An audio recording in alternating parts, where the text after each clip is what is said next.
Audio Jungle.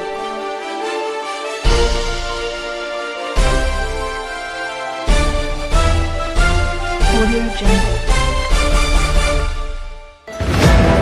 Audio Jungle. Audio Jungle.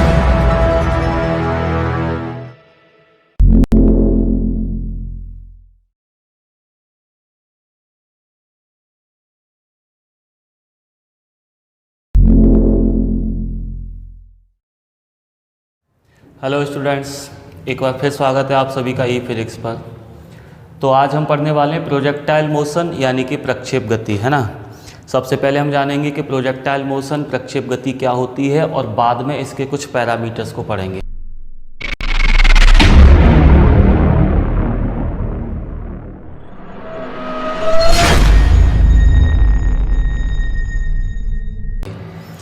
अगर प्रक्षेप गति की बात करी जाए क्या होती है, तो आप ऐसे समझो कि मेरे पास में कोई ऑब्जेक्ट है, मेरे पास में एक वस्तु है, कोई पत्थर है, और उस ऑब्जेक्ट को मैं हवा में या स्पेस में इस तरह से फेंकूं कि वो केवल ग्रेविटी के अंतर्गत गति करे।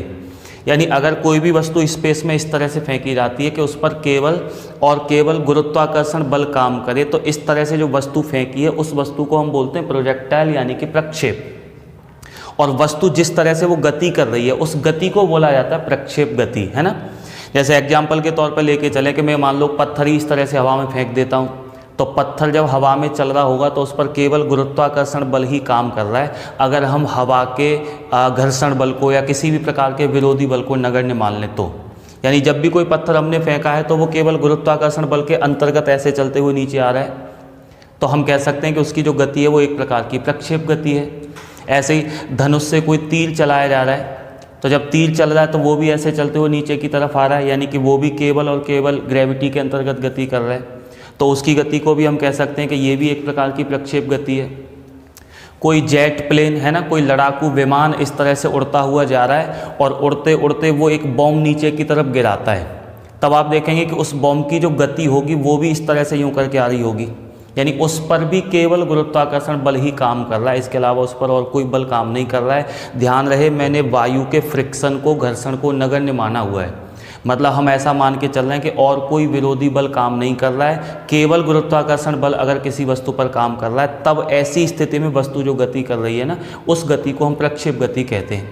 तो ये उसके कुछ एग्जाम्पल हो गए, है ना। हवा में फेंका गया पत्थर, उड़ते हुए विमान से गिराया गया कोई बॉम्ब, है ना, तीर, धनुष से चलाया गया तीर, या इस तरह का कोई भी आप उदाहरण ले सकते हो। तो ये कुछ एग्जाम्पल हो गए प्रक्षेप गति के। अब हम इसके कुछ पैरामीटर्स की बात करेंगे। पैरामीटर से मेरा यहाँ पर मतलब है कि जब हम किसी वस्तु को फेंकते हैं इस प्रकार के वो प्रक्षेप गति करे, है ना, तो उसका जो पथ बनता है, जिस पथ पर, जिस रास्ते पर वो वस्तु चलती है, वो पथ कैसा होता है, इसकी जानकारी हमें लेनी है। इसके अलावा जो वस्तु चल रही होती है वो अधिकतम कितनी ऊंचाई तक जाती है ना, क्योंकि जब हम उसको ऐसे करके फेंकते हैं तो वो क्षैतिज दिशा में भी कोई न कोई डिस्टेंस ट्रेवल करती है, और इस तरह से वर्टिकल डायरेक्शन में ऊर्ध्वाधर दिशा में भी कोई न कोई डिस्टेंस ट्रेवल करती है। तो उसने ऊर्ध्वाधर दिशा में कितनी अधिकतम दूरी तय करी है, उसकी अधिकतम ऊंचाई कितनी है, एक तो हमें ये निकालना है। दूसरा, उसने क्षैतिज डायरेक्शन में, हॉरिजॉन्टल डायरेक्शन में कितनी मैक्सिमम दूरी ट्रेवल करी है, जिसको हम आगे चल के परास बोला करेंगे, वो वाली डिस्टेंस हमें निकालनी है ना, कि क्षैतिज दिशा में कितनी दूरी तय कर रहा है जो पत्थर हमने फेंका था। इसके अलावा इसको पूरे पथ पर चलने में टोटल कितना समय लगा है, यानी कि इसने यहाँ से फ्लाइट जो ली है यहाँ तक जाने में, उसका पूरे का जो टाइम ऑफ फ्लाइट है, जिसको हम उड्डयन काल बोला करेंगे आगे चल के, वो कितना है। तो ये कुछ पैरामीटर्स हैं। इनको एक्सप्लेन करने से पहले मैं आपको एक बार उसकी जो मोशन है, जो प्रोजेक्टाइल मोशन है, वो एक फिगर में दिखा देता हूँ। जैसे मान लो ये एक्स एक्सिस है ना, जो कि मैंने हॉरिजॉन्टल डायरेक्शन में ले रखा है क्षैतिज दिशा में, और ये वाई एक्सिस है जो कि मैंने वर्टिकल डायरेक्शन में ले रखा है ना, ऊर्ध्वाधर दिशा में हमने वाई एक्सिस ले रखा है, क्षैतिज दिशा में हमने एक्स एक्सिस ले रखा है, और ये इसका मूल बिंदु है, ओरिजिन। हम ऐसा मान के चल रहे हैं कि हमने यहाँ से किसी वस्तु को फेंका है, हवा में फेंका है, स्पेस में फेंका है, किसी न किसी एंगल पर फेंका हुआ है। तो मैंने यहाँ से एक ऑब्जेक्ट है उसको फेंका किसी वेग u से, u मतलब ये उसका इनिशियल वेलोसिटी है, ये इसका प्रारंभिक वेग है कि मैंने इस डायरेक्शन में, किस डायरेक्शन में, क्षैतिज दिशा से किसी एंगल थीटा पर एक वस्तु फेंकी है मैंने, है ना। और कितनी प्रारंभिक वेलोसिटी से फेंकी है, u वेग से फेंकी है ना। आगे चल के इसका वेग भले कितना भी हो जाए, लेकिन जब हमने इसको फेंका था उस टाइम पर इसका वेग कितना था, वो u था। और क्षैतिज दिशा से थीटा कोण पर फेंका था। तब आप देखेंगे कि वो जो वस्तु हमने यहाँ से फेंकी थी, वो वस्तु कुछ ऐसे पथ पर चलते हुए यहाँ पहुँची, इस तरह के पथ पर चलते हुए वो ऐसे करके यहाँ पर आकर गिरी है।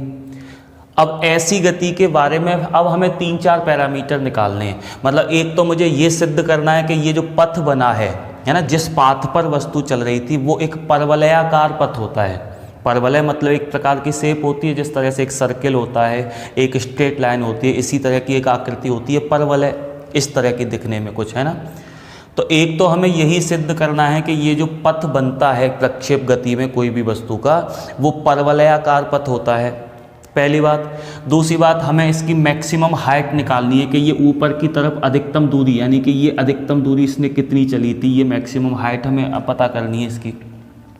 तीसरी बात, यहाँ से यहाँ तक इसने क्षैतिज डायरेक्शन में जो डिस्टेंस ट्रेवल करी है, जिसको हम परास बोलते हैं, यहाँ से यहाँ तक की जो रेंज है वो कितनी है, वो हमें निकालना है। और चौथा पॉइंट, इसको यहाँ से यहाँ तक आने में टोटल कितना समय लग गया है ना। ये जो फ्लाइट है इसकी यहाँ से यहाँ तक की, उस फ्लाइट में टोटल कितना टाइम लगा है, इसको हम टाइम ऑफ फ्लाइट बोला करेंगे, यानी कि उड्डयन काल। तो ये 3 या 4 पैरामीटर हमें निकालने हैं। सबसे पहला पैरामीटर मैं इसका लेके चल रहा हूँ कि इसका पाथ किस तरह का बनेगा, यानी कि प्रक्षेप पथ, है ना, रास्ता जो है वो किस शेप का बना है, वो वृत्ताकार है कि वो रेखीय है या फिर वो परवलयाकार है, वो हम इक्वेशंस के आधार पर आगे चल के एक्सप्लेन करेंगे। अब ज़रा आप इन चीज़ों को समझो कि मैंने जो वस्तु यहाँ से फेंकी है वो u वेलोसिटी से फेंकी है ना। आगे चल के वेग उसका कम ज़्यादा हो, हमारा उससे मतलब नहीं है, लेकिन जब फेंका था यहाँ से तब उसका जो वेग था वो u था। अगर मैं इस u वेलोसिटी के 2 कंपोनेंट ब्रेक करूँ, 2 घटक अगर तोड़ें, एक घटक इसका इस डायरेक्शन में और दूसरा घटक इसका ये वाली डायरेक्शन में, है ना। घटक तोड़ना हमने काफ़ी पहले सीख रखा है कि कोई भी वेक्टर जिस दिशा से एंगल बना रहा होता है ना, उस डायरेक्शन में जो घटक आता है वो कॉस के टर्म्स में आता है, कॉस के पदों में। तो इसका इस दिशा में जो वेग आएगा, जो घटक आएगा, मैं उसको लिख सकता हूँ u cos theta, angle theta बन रहा है, वेलोसिटी u है ना। और इस दिशा में जो इसका कंपोनेंट होगा वो होगा u sin थीटा। ये वाला जो वेग आया है ना u cos थीटा, वो क्षैतिज दिशा में प्रारंभिक वेग आया है इसका, मैं इसे ux से रिप्रेजेंट कर सकता हूँ। और इस दिशा में इसका प्रारंभिक वेग कितना है वो मैं uy से रिप्रेजेंट कर रहा हूँ, है ना। y डायरेक्शन में इसका वेग u sin थीटा है और क्षैतिज दिशा में इसका जो वेग है वो u cos थीटा है। ध्यान रहे, हमने जो इसको माना था ना कि इसको हमने u वेग से फेंका है, उस वेग के मैंने 2 टुकड़े कर लिए, 2 घटक कर दिए, एक क्षैतिज दिशा में और एक ऊर्ध्वाधर दिशा में। अब तुम देख रहे हो ना कि हमने यहाँ से जो भी वस्तु फेंकी होगी वो हॉरिजॉन्टल डायरेक्शन में भी चल रही है और वर्टिकल डायरेक्शन में भी चल रही है। मैं अगर आपसे पूछूं कि इसको क्षैतिज दिशा में कौन चला रहा है, क्योंकि हमने वेग u के 2 टुकड़े कर दिए, एक ये वाला है क्षैतिज डायरेक्शन में, ये वाला वेग काम कर रहा है, ऊर्ध्वाधर दिशा में ये वाला वेग काम कर रहा है, तो मैं कह सकता हूँ क्षैतिज दिशा में इसको कौन आगे बढ़ा रहा है, तो ux, जिसकी वैल्यू कितनी है u cos थीटा। और इसको ऊपर कौन लेके जा रहा है, यानी ऊर्ध्वाधर दिशा में इसको कौन चला रहा है, तो मैं कह सकता हूँ इसको ऊपर की तरफ लेके जा रहा है uy, जिसकी वैल्यू कितनी है u sin थीटा। तो ये 2 बातें क्लियर होनी चाहिए कि इसको आगे किसने बढ़ाया, u cos थीटा ने, ऊपर कौन ले गया, u sin थीटा, ठीक है ना। दूसरी बात ये है कि जब ये वस्तु ऊर्ध्वाधर दिशा में चल रही है ना, वर्टिकल डायरेक्शन में जब चल रही है, तो इस पर कितना त्वरण काम कर रहा है, यानी कि इसका वर्टिकल डायरेक्शन में जो एक्सीलरेशन होगा, अगर मैं इन सब बातों को नोट कर लूँ, क्षैतिज दिशा में इसका वेग कितना है u cos थीटा, प्रारंभिक वेग की बात चल रही है ना, u cos थीटा। ऊर्ध्वाधर दिशा में इसका प्रारंभिक वेग कितना है u sin थीटा। क्षैतिज दिशा में इसका त्वरण कितना है, जिसको हम ax से रिप्रेजेंट कर रहे हैं, x एक्सिस की डायरेक्शन में इसके पास में कितना एक्सेलरेशन है और y डायरेक्शन में इसका एक्सेलरेशन कितना है, त्वरण कितना है। तो आप सोचें, हमने जब वस्तु को फेंका है, अगर प्रक्षेप गति की बात कर रहे हैं तो हमने वस्तु को इस तरह से फेंका हुआ है कि वो केवल गुरुत्वाकर्षण बल के अंतर्गत गति कर रही है, मतलब उस पर गुरुत्वीय त्वरण के अलावा और कोई त्वरण होगा ही नहीं। और गुरुत्वीय त्वरण किधर काम करता है, हमें पता है कि गुरुत्वीय त्वरण हमेशा वर्टिकली नीचे की तरफ काम करता है, ऊर्ध्वाधर नीचे की तरफ। और हम वस्तु को किसी एंगल पे ऊपर की तरफ फेंक रहे हैं, यानी कि मैंने ये वाली डायरेक्शन पॉजिटिव वाई मान रखी है और जो गुरुत्वीय त्वरण है वो नीचे की तरफ काम कर रहा है। वाई डायरेक्शन में तो है लेकिन नीचे की तरफ है, इसीलिए मैं लिख सकता हूँ कि वाई डायरेक्शन में जो त्वरण है वो माइनस जी है ना। माइनस क्यों आया, क्योंकि नीचे की तरफ है, और जी क्यों लिया, क्योंकि गुरुत्वीय त्वरण के बराबर ही त्वरण नीचे की तरफ काम कर रहा है। तो हमें पता चल गया कि जो वस्तु हमने फेंकी थी उस पर वाई डायरेक्शन में इतना त्वरण काम कर रहा है, ए वाई, जिसको हमने रिप्रेजेंट कर रखा है माइनस जी। और क्षैतिज दिशा में इसके पास में कोई त्वरण नहीं है, क्योंकि क्षैतिज दिशा में इस पर किसी प्रकार का कोई बल नहीं लग रहा, बल्कि किसी भी दिशा में नहीं लग रहा है, केवल गुरुत्वाकर्षण बल को छोड़ दिया जाए तो। और गुरुत्वाकर्षण बल हमेशा ऊर्ध्वाधर नीचे की तरफ काम करता है, उसकी वजह से एक त्वरण काम कर रहा था वाई डायरेक्शन में इतना।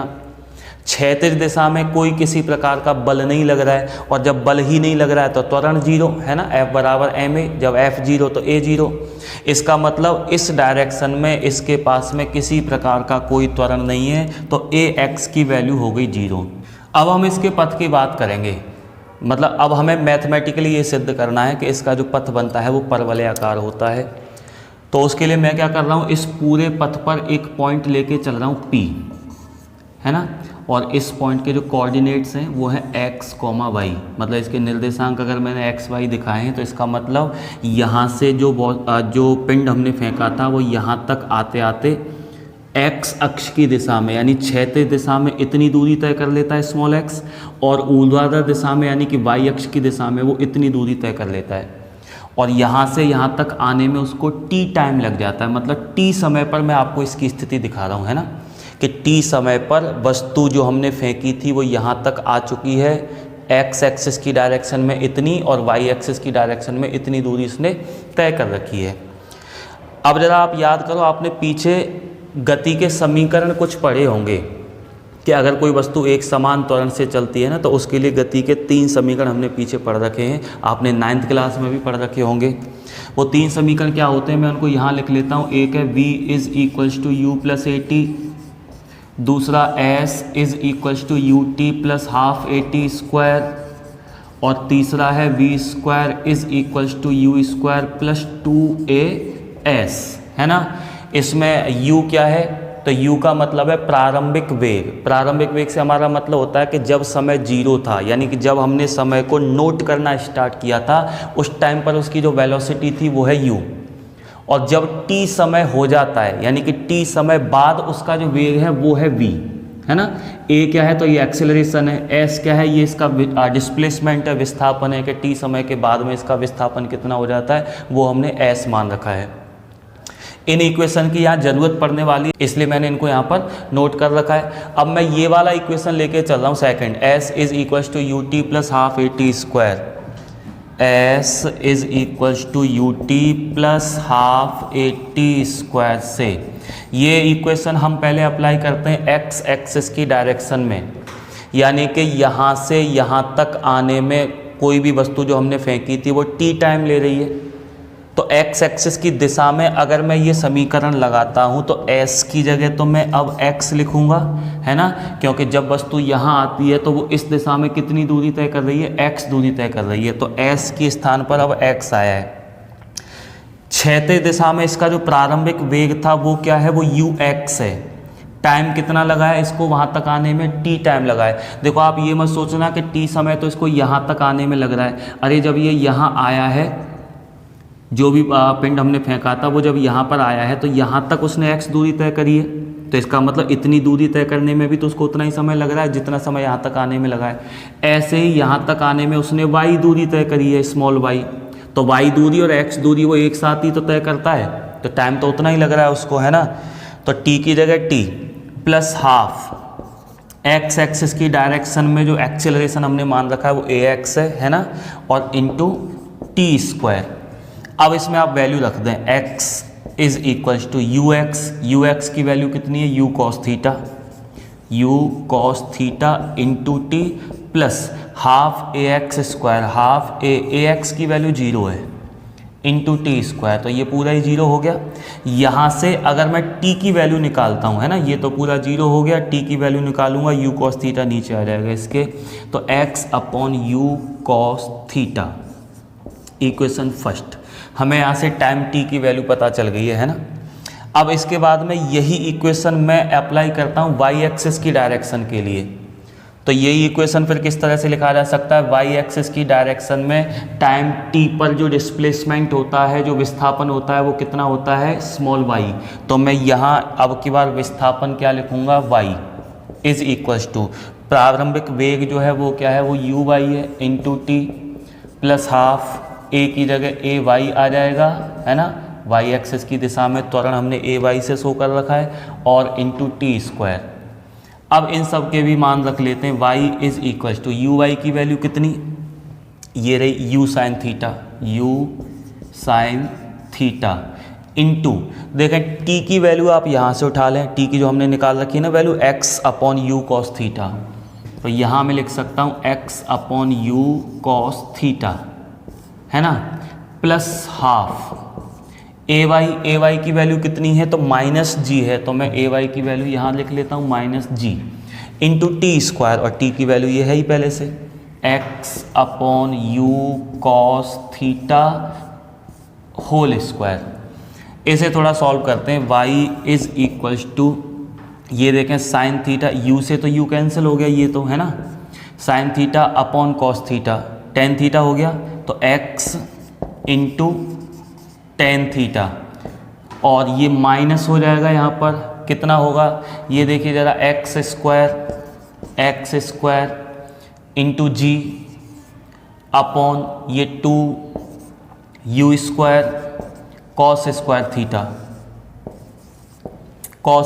थीटा, या इस इक्वेशन को मैं ऐसे भी लिख सकता हूँ, y is equals to ten theta into x, है ना, और minus g upon 2u square cos square theta into x square. ये मैंने इस फॉर्म से इस फॉर्म में इसलिए चेंज किया हुआ है क्योंकि ये वाला जो इक्वेशन निकल के आ रहा है ना, देखो वो इस इक्वेशन से मिलता है, y is equals to a x square plus b x plus c, ये और ये आपस में मिलते जुलते हैं। देखो क्या समानता है, y is equals to a x square, तो a की जगह ये हो गया पूरा, minus g upon 2u square cos square theta into x square, यहाँ भी है ना, प्लस बी एक्स, तो b की जगह ये हो गया टेन थीटा इंटू एक्स, है ना, बी एक्स प्लस सी यहाँ पर एक कांस्टेंट है, वो कांस्टेंट यहाँ पर मैं 0 लिख सकता हूँ, मतलब मैं इसको ऐसे भी तो कर सकता था प्लस 0।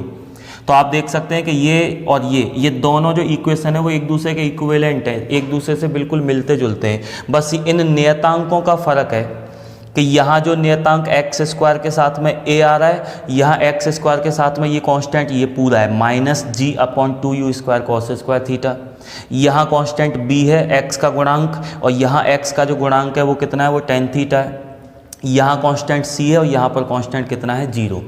अब ये जो इक्वेशन होता है ना, ये एक परवलय का, एक पैराबोला का इक्वेशन होता है ना। अगर आप पैराबोला नहीं समझते हैं, परवलय नहीं समझते हैं, तो आप इस आकृति को देख सकते हैं। जैसे हम जानते हैं ना कि एक वृत्त, एक सर्किल जो होता है वो इस शेप में होता है ना। ऐसे ही अगर मैं वर्ग की बात करूं तो वर्ग कुछ इस तरह का होता है दिखने में। अगर मैं एक सिंपल लाइन की, एक सीधी रेखा की बात करूं तो वो इस तरह की होती है। ऐसे ही अगर हम परवलय की बात करें तो परवलय कुछ इस तरह का होता है। अगर मैं परवलय ग्राफ में दिखाना चाहूँ तो आप उसको ऐसे दिखा सकते हैं। एक इस तरह का जो मतलब आकृति जो होती है, इसको हम पैराबोला बोलते हैं, इसी को हम परवलय बोलते हैं। और जब कोई प्रक्षेप फेंका जाता है तो उसका पथ भी कुछ ऐसा ही बन रहा है। मैथमेटिकली भी वही इक्वेशन निकल के आ रहा है कि जो हमने पथ दिखाया है ना, कि कोई भी कण जब फेंका जाता है प्रक्षेप पथ के रूप में, तो उसका जो पथ बनता है वो इस इक्वेशन से मिलता जुलता इसका इक्वेशन आ रहा है। तो हम कह सकते हैं कि कोई भी प्रक्षेप का पथ जो होता है वो एक परवलयाकार होता है ना। तो ये तो बात ये हो गई कि किसी भी प्रक्षेप का जो पथ होता है वो पैराबोलिक होता है, यानी कि परवलयाकार होता है ना। अब हमें इसका सेकंड पैरामीटर पढ़ना है, अधिकतम ऊंचाई। अधिकतम ऊंचाई को हम कैपिटल H से रिप्रेजेंट किया करेंगे, है ना। सबसे पहली बात तो अधिकतम ऊंचाई से अपना क्या मतलब है। अधिकतम ऊंचाई से हमारा मतलब ये है कि जो भी वस्तु, जो भी प्रक्षेप हमने यहाँ से फेंका हुआ था वो ऊर्ध्वाधर दिशा में कितनी अधिकतम दूरी तय कर रहा है, उसको हम अधिकतम ऊंचाई बोलेंगे। तो देखो यहाँ से प्रक्षेप ने चलना स्टार्ट किया ऊर्ध्वाधर दिशा में, है ना। कहाँ तक आया हुआ है, ये इसका मैक्सिमम पॉइंट है, जो मैक्सिमम हाइट पर जो पॉइंट है वो ये वाला है। तो ये जो दूरी होगी यहाँ से यहाँ तक की, यानी कि ऊर्ध्वाधर दिशा में इसने अधिकतम इतनी दूरी तय करी है, यहाँ तक, ये वाली दूरी, है ना। ये जो दूरी है यहाँ से यहाँ तक की या फिर यहाँ से यहाँ तक की, इसी को हम अधिकतम ऊंचाई बोलेंगे। इसी की वैल्यू हमें निकालनी है कि ये कितनी होगी। अच्छा, एक बार आप थोड़ा सा ध्यान से देखें कि ये जो इसको ऊर्ध्वाधर दिशा में कौन सा वेग लेके जा रहा था। मतलब हमें पता है ना कि यहाँ से हमने जो वस्तु फेंकी थी उसके पास में अब दो तरह के वेग थे, एक क्षैतिज दिशा में u cos थीटा यानी कि ux, और ऊर्ध्वाधर दिशा में uy यानी कि u sin थीटा। ये वाला वेग इसको इधर लेके जा रहा है, ये वाला वेग इसको ऊपर लेके जा रहा है। अगर u sin थीटा इसको ऊपर लेके जा रहा था तो ये वाला जो हमने ऐसे करके फेंका था ये ऐसे ही चलते जाना चाहिए था इसको। अगर ये वेग इसको ऊपर लेके जा रहा है तो यहाँ से जब ये ऐसे लेके चला था u sin थीटा, तो इसको वस्तु ऐसे ही ले जानी चाहिए थी एंड तक। लेकिन हम तो देख रहे हैं ना कि वस्तु धीरे धीरे वो नीचे की तरफ झुकती चली आ रही है ऐसे करके। इसका मतलब जो वेग इसको ऊपर लेके जा रहा था, क्या खुद उस वेग की वैल्यू धीरे धीरे कम होती जा रही होगी। अगर उसकी वैल्यू में कोई परिवर्तन नहीं होता तो जो उसने शुरुआत करी थी ना उसी डायरेक्शन में लेके जाना चाहिए था इसको। लेकिन ये तो धीरे धीरे ऐसे झुकती चली आ रही है यूँ करके। तो मैं कह सकता हूँ कि uy जो था ना, ये जो वेग इसको ऊपर ले जा रहा था u sin थीटा, उसकी वैल्यू धीरे धीरे कम होती जा रही है। अच्छा, क्यों कम होती जा रही है, क्या वजह है। हमें पता है कि कोई भी वस्तु का वेग कब कम होता है, जब उसको सामने से अपोज किया जाए, जब सामने से विरोध किया जाए। और विरोध कौन कर रहा है, तो गुरुत्वीय त्वरण कर रहा है, क्योंकि गुरुत्वीय त्वरण क्या ऊपर से नीचे की तरफ लगता है और ये वाला वेग वस्तु को नीचे से ऊपर की तरफ ले जा रहा है। तो गुरुत्वीय त्वरण की वजह से जो वेग था u sin थीटा, उसकी वैल्यू लगातार कम होती चली जा रही है। इसी वजह से ये लगातार ऐसे पथ पर न चलकर वस्तु यूँ नीचे की तरफ झुकती चली आ रही है। और देखो यहाँ तक आते आते, क्योंकि यहाँ तक तो ये इसको ऊपर चढ़ा के लाया ये थोड़ा बहुत, यहाँ से बिल्कुल यूँ चल रहा था, लेकिन यहाँ तक तो वस्तु ऊपर चढ़ते चली आ रही है। उसके बाद इसने नीचे की तरफ चलना स्टार्ट किया वस्तु ने। इसका मतलब यहाँ तक u sin थीटा, यहाँ तक आते आते इसका मान 0 हो जाता है। यानी ऊर्ध्वाधर दिशा में यहाँ वेग अगर मैं उसको vy से प्रदर्शित करूँ तो कितना हो जाता है, 0। uy तो नहीं कह सकता क्योंकि uy तो वो है जो प्रारंभिक था, लेकिन यहाँ तक आते आते ऊर्ध्वाधर दिशा में वेग 0 हो जाता है। सोचो अगर यहाँ तक वेग 0 नहीं होता तो ये अभी और ऊपर जा रही होती, लेकिन यहाँ पर आकर ऊर्ध्वाधर दिशा वाला वेग 0 हो गया है, इसीलिए अब ये वस्तु ऊपर नहीं जा रही है, बल्कि ग्रेविटी अब इसको वापस नीचे की तरफ लाने लग जाती है। तो इतना कंफर्म हो गया कि जो मैक्सिमम हाइट वाला जो पॉइंट होता है ना प्रक्षेप का, जो अधिकतम ऊंचाई वाला जो बिंदु होता है, उस पॉइंट पर ऊर्ध्वाधर वेग जो है वो 0 हो जाता है बदल कर। जो कि पहले uy था यानी कि u sin थीटा था, यहाँ तक आते आते वो कितना हो गया, 0। अच्छा, एक चीज़ और ध्यान रखेंगे कि ऊर्ध्वाधर वेग में बेशक परिवर्तन होता है, लेकिन ये जो हॉरिजॉन्टल वेलोसिटी है ना, ये जो u cos थीटा क्षैतिज वेग है, इसमें कोई परिवर्तन नहीं होता। इसमें परिवर्तन ना होने का कारण क्या है, और इसमें परिवर्तन क्यों हुआ था ऊर्ध्वाधर वाले वेग में, क्योंकि वहाँ पर गुरुत्वीय त्वरण विरोध कर रहा था उसका। और हमें पता है क्षैतिज दिशा में तो किसी प्रकार का कोई त्वरण है ही नहीं है, और जब किसी तरह का कोई त्वरण नहीं है तो फिर इसका ना तो कोई सपोर्ट कर रहा है ना कोई अपोज कर रहा है, इसीलिए इसका वेग ना तो घटेगा ना बढ़ेगा, जितना था उतना ही रहेगा। मतलब पूरी गति में क्षैतिज वेग अगर u cos थीटा था ना स्टार्टिंग में, तो एंड तक वो u cos थीटा ही रहेगा। यहाँ क्षैतिज दिशा में वेग u cos थीटा, यहाँ भी क्षैतिज दिशा में u cos थीटा, यहाँ भी कितना u cos थीटा। यानी क्षैतिज वेग जो है वो कांस्टेंट बना रहता है पूरे पथ पर, और उसका रीजन है क्योंकि इसको कोई प्रभावित करने वाला कोई त्वरण, कोई बल ही नहीं है क्षैतिज दिशा में जो कार्य कर रहा हो।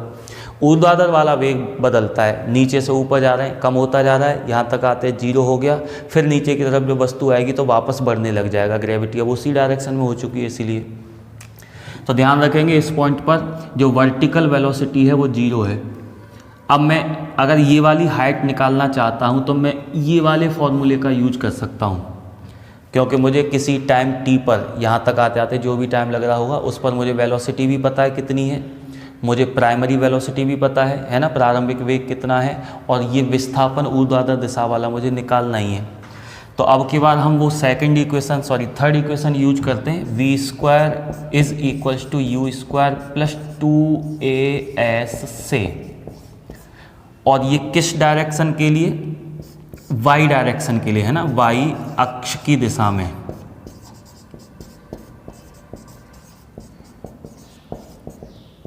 अगर y अक्ष की दिशा में इस वाले फॉर्मूले को लिखूँ तो कैसे लिखूँगा, y अक्ष की दिशा में जो वेलोसिटी है वो vy का स्क्वायर है ना, y अक्ष की डायरेक्शन में जो प्रारंभिक वेग है वो क्या है, वो uy है, तो uy का स्क्वायर प्लस 2 a की जगह ay और s की जगह।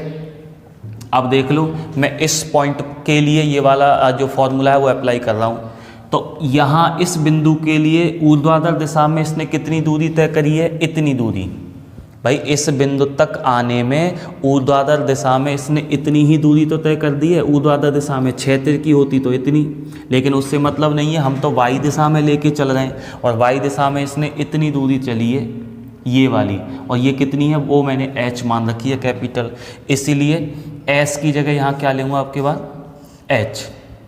सही है ना। अब यहाँ वैल्यू रख दो, देखो vy की वैल्यू 0 है, मैक्सिमम हाइट वाले पॉइंट पर आप देखेंगे तो यहाँ 0 इज इक्वल टू uy की वैल्यू कितनी थी, तो u साइन थीटा और इसका हो गया होल स्क्वायर प्लस 2 ay की वैल्यू हमने स्टार्टिंग में ही नोट कर रखी थी, ay की वैल्यू कितनी होती है -g और h कैपिटल है ना। तो 0 is equals to u square sine square theta minus 2gh। अगर मैं 2gh को इधर ले आऊँगा तो 2gh is equals to u square sine square theta, और हमें अधिकतम ऊंचाई h की वैल्यू निकालनी थी तो बाकी उधर ले चलते हैं, you square sine square theta upon 2g। ये अधिकतम ऊंचाई का फॉर्मूला निकल के आया कि जब भी किसी प्रक्षेप को फेंका जाता है, जब भी कोई वस्तु प्रक्षेप गति करती है तो उसकी अधिकतम ऊंचाई हम इस फॉर्मूले से कैलकुलेट कर सकते हैं। u क्या है, इसकी प्राइमरी वेलोसिटी है, कितने प्रारंभिक वेग से फेंका गया था। थीटा क्या है, तो थीटा वो कोण है कि कितने कोण पर, क्षैतिज के साथ में कितना कोण बनाते हुए हमने वस्तु को फेंका था।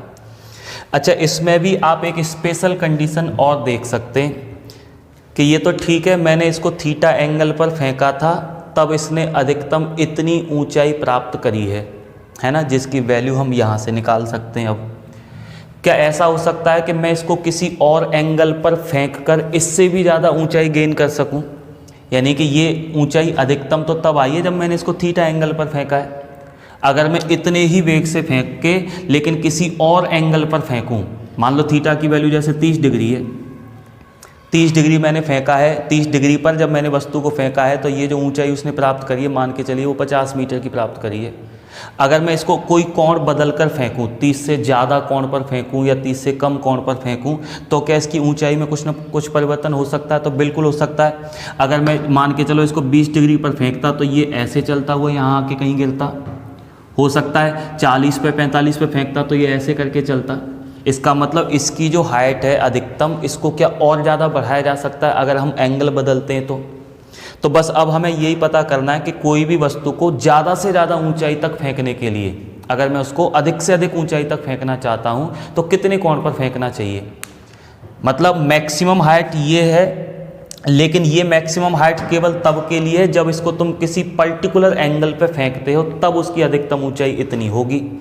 लेकिन इस ऊंचाई को और ज़्यादा बढ़ाना चाहता हूं मैं, जितना संभव हो सके उतना मैक्सिमम हाइट अगर मैं प्राप्त करना चाहता हूं तो कितने एंगल पर फेंका जाना चाहिए, यानी कि h मैक्सिमम की वैल्यू प्राप्त अगर हमें करनी है तो उसके लिए थीटा की वैल्यू कितनी होनी चाहिए। अब देखो इस इक्वेशन को मैं दोबारा यहाँ लिख लेता हूँ, h is equals to u square sine square theta upon 2g। अब मैं चाहता हूं कि जो अधिकतम ऊंचाई है ना, उसकी अधिकतम संभव ऊंचाई कितनी हो सकती है, किस एंगल के लिए h की वैल्यू को मैक्सिमम किया जा सकता है, जबकि u जितना है उतना ही, यानी कि जितने वेग से मैंने अभी वस्तु को फेंका है ना उतने ही वेग से फेंकूं, लेकिन किस कोण पर फेंकूं कि ये वाली ऊंचाई और ज़्यादा बढ़ जाए। तो u की वैल्यू कांस्टेंट है, उतने ही वेग से फेंकना है मुझे वस्तु को जितने से अभी फेंका है थीटा कोण पर। g की वैल्यू पहले से ही कांस्टेंट हम मान के चले हुए हैं ना, थीटा के मान में क्या चेंज करें, कोण कितना रखें कि ये जो वैल्यू है, ये जो h है वो मैक्सिमम हो जाए। तो आप ध्यान दें, अगर मैं इसमें और इसमें कोई चेंज नहीं कर सकता हूँ, केवल थीटा में चेंज कर सकता हूँ, तो मुझे पता चल गया कि जब साइन स्क्वायर थीटा का मान अधिकतम हो जाएगा तभी h का भी मान मैक्सिमम होगा।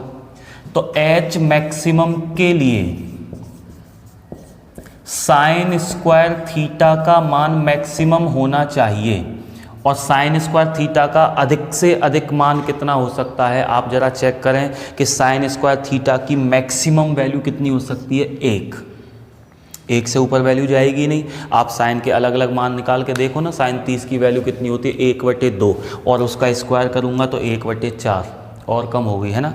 साइन 60 की वैल्यू कितनी होती है, √3/2, और फिर इसका स्क्वायर करूँगा तो 3/4, वो भी 1 से ज़्यादा नहीं है, 3/4 1 से ज़्यादा नहीं है।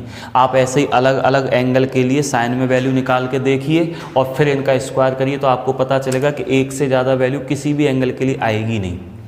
कहने का मतलब साइन स्क्वायर थीटा का अधिकतम मान कितना हो सकता है, 1। भाई मैं इसमें और इसमें क्योंकि कोई परिवर्तन नहीं कर रहा हूँ, तो जब इसका मान अधिकतम हो जाएगा तो h का मान अपने आप ही अधिकतम हो जाएगा। अब मुझे यही देखना था कि साइन स्क्वायर थीटा की अधिक से अधिक वैल्यू कितनी हो सकती है, तो 1 से ज़्यादा साइन स्क्वायर थीटा का मान हो ही नहीं सकता है। आप अपने मन से 2-4 कोणों के लिए निकाल के देखें कि किसी एंगल के लिए साइन स्क्वायर थीटा का मान 1 से ज़्यादा आता है कि नहीं आता है, नहीं आएगा, 1 से ज़्यादा है ना।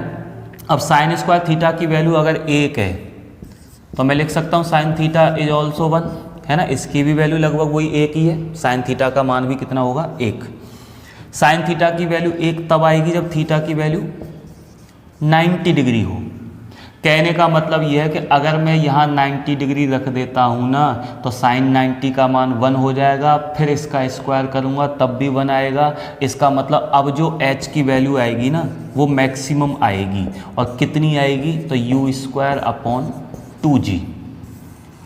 दोबारा समझें इस बात को, मैं आपको ये बताना चाह रहा था कि जब तुम थीटा एंगल पे फेंक रहे हो तब तो अधिकतम ऊंचाई इतनी मिल जाती है वस्तु को, लेकिन अगर मैं इसको और ज़्यादा से ज़्यादा ऊंचाई तक फेंकना चाहता हूँ तो उसके लिए मुझे इसको कितने एंगल पे फेंकना चाहिए, 90 डिग्री के एंगल पे। और 90 डिग्री का मतलब इस दिशा में, क्योंकि तभी तो ये कोण 90 डिग्री का बनेगा। यानी कि कोई भी वस्तु को अगर आप ज़्यादा से ज़्यादा ऊंचाई तक फेंकना चाहते हो, मतलब उतने ही वेग से, जितने वेग से तुम किसी और डायरेक्शन में फेंक रहे हो, उतने ही वेग से वस्तु को ज़्यादा से ज़्यादा ऊंचाई तक अगर पहुंचाना चाहते हो तो आप उसको 90 डिग्री के एंगल पर फेंकें क्षैतिज से, यानी कि आप उसको सीधा ऊर्ध्वाधर दिशा में फेंकेंगे, तब वो अधिकतम ऊंचाई वस्तु प्राप्त करेगी। और कितनी होगी वो ऊंचाई, तो वो ऊंचाई इतनी होगी u²/2g, है ना। चलिए इसके बाद अब चलते हैं तीसरे पैरामीटर पे। तो तीसरा पैरामीटर है उड्डयन काल। उड्डयन काल यानी कि टाइम ऑफ फ्लाइट,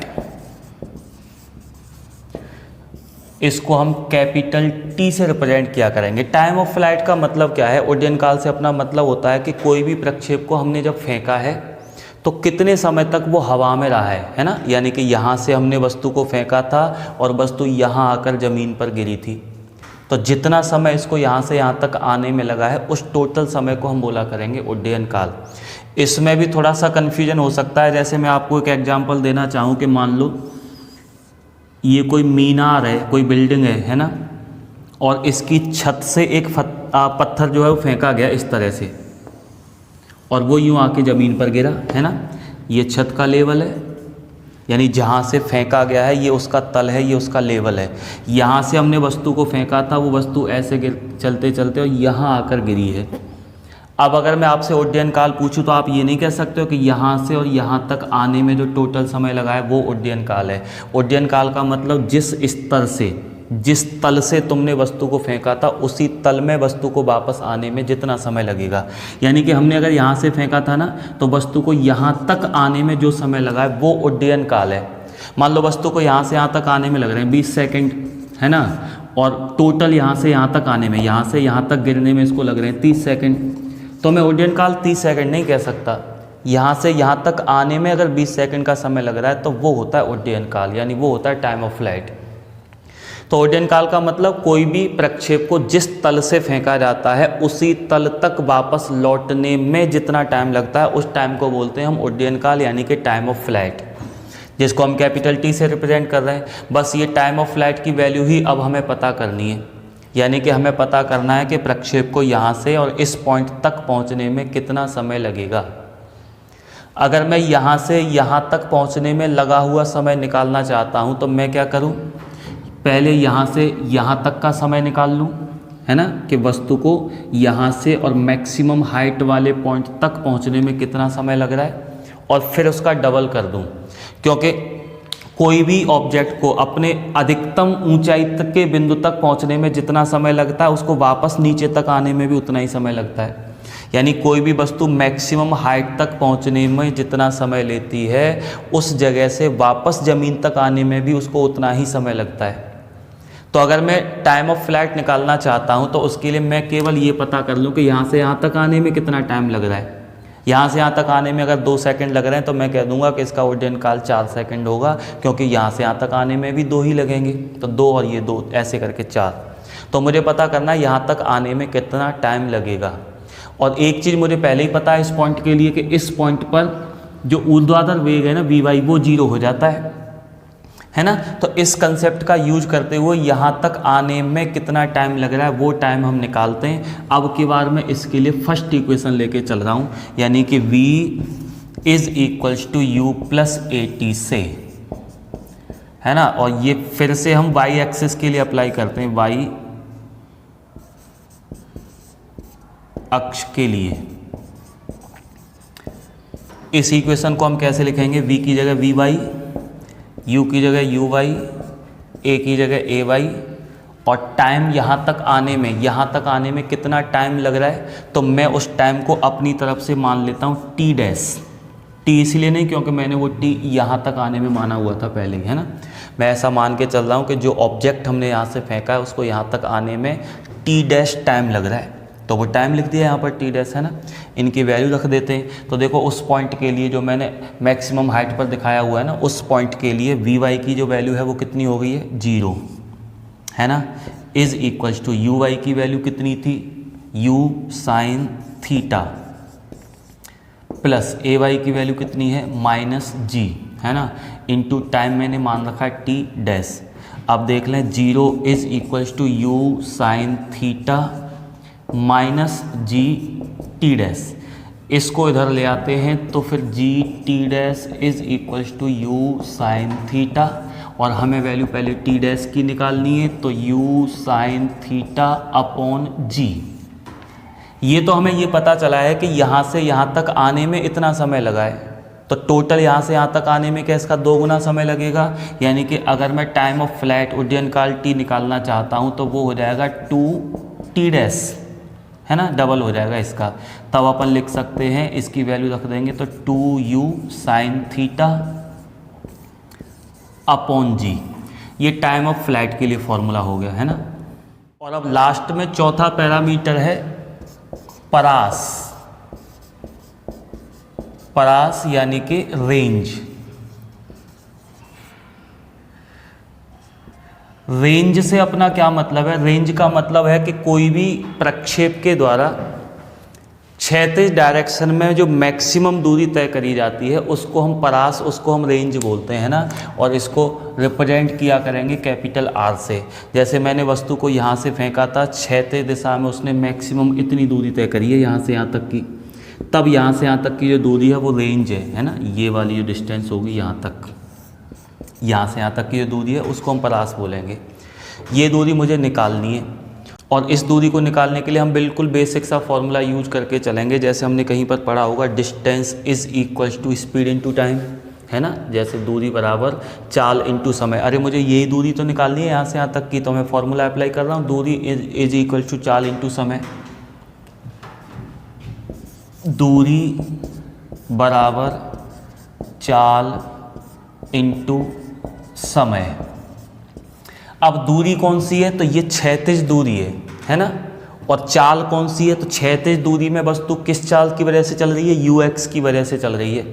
तो क्षैतिज दूरी को अगर मैं लेके चल रहा हूँ, यानी कि इस दूरी को मैं अगर लेके चल रहा हूँ ना r, तो दूरी की जगह अगर मैं r लिखता हूँ तो चाल की जगह मुझे क्या लिखना है, ux, क्योंकि चाल तो वस्तु के पास दो हैं, एक ux भी है और एक uy भी है। लेकिन क्षैतिज दिशा में जो चला रही है वो चाल कितनी है, तो वो है ux, यानी कि u cos थीटा। तो इसलिए चाल की जगह हमने लिखा है ux। और इनटू समय, यानी कि वस्तु को यहाँ से यहाँ तक पहुँचने में जो समय लग रहा है वो वाला समय, और वो समय जो वस्तु को यहाँ से यहाँ तक पहुँचने में लगता है उसी को तो हम उड्डयन काल कहते हैं। भले ही वस्तु आई यहाँ से होकर है, लेकिन जब वस्तु यहाँ होकर यहाँ पहुँचेगी तभी तो इतनी दूरी तय होगी। यानी कि वस्तु बेशक इस रास्ते से होकर यहाँ पहुँची है, लेकिन इतनी दूरी तय कब हुई है, जब वस्तु यहाँ पहुँच जाती है। तो इसका मतलब जितना समय इस रास्ते पर आने में यहाँ तक लगा है उतना ही समय क्षैतिज दिशा में चलने में लग रहा है उसको। तो इसीलिए यहाँ से यहाँ तक इसको समय जो लगेगा वो कितना होगा, वो उड्डयन काल के बराबर होगा, है ना। तो उसके लिए मैं समय की जगह लिखूँगा उड्डयन काल कैपिटल T। तब r is equals to ux की वैल्यू हमारे पास में है u cos theta into t, अभी निकाला था, उड्डयन काल कितना आता है 2u sin theta upon g। इसको थोड़ा सॉल्व करें पहले। r इज इक्वल्स टू 2, या मैं पहले ऐसे लिख लेता हूँ u इंटू यू, तो ये हो गया u square into 2 sign theta into cos theta, है ना, अपॉन जी। अब शायद ये आपको पता हो कि 2 साइन थीटा कॉस थीटा ये किसका फॉर्मूला होता है, तो हमें पता है कि साइन 2 थीटा बराबर होता है 2 sign theta into cos theta. यानी कि ये जो ब्रैकेट में लिखा हुआ है ना, ये साइन 2 थीटा की वैल्यू होती है। इसका मतलब इसकी जगह मैं लिख सकता हूँ साइन 2 थीटा, है ना। तो इसलिए r is equals to u square sine 2 theta, square नहीं है, साइन 2 थीटा है, इंटू में 2 अपॉन जी। ये क्षैतिज परास का फॉर्मूला आ गया, है ना। क्षैतिज परास यानी कि यहाँ से यहाँ तक की दूरी हम इस फॉर्मूले से पता कर सकते हैं। इसमें भी आप एक स्पेशल कंडीशन लगा सकते हैं कि मैं कोई भी वस्तु को ज़्यादा से ज़्यादा दूरी तक फेंकना चाहता हूँ। मतलब अगर मैं ये चाहता हूँ कि वस्तु ज़्यादा से ज़्यादा क्षैतिज परास तय करे, तो उसके लिए हम उसको किस एंगल पर फेंकें। जैसे अभी हमने ऊंचाई की बात करी थी ना, कि अगर वस्तु को ज़्यादा से ज़्यादा ऊंचाई तक फेंकना है तो उसके लिए हमें किस एंगल पर फेंकना चाहिए, तो 90 डिग्री पर, यानी कि बिल्कुल ऊर्ध्वाधर फेंकते हैं तब वस्तु मैक्सिमम हाइट तक जाती है।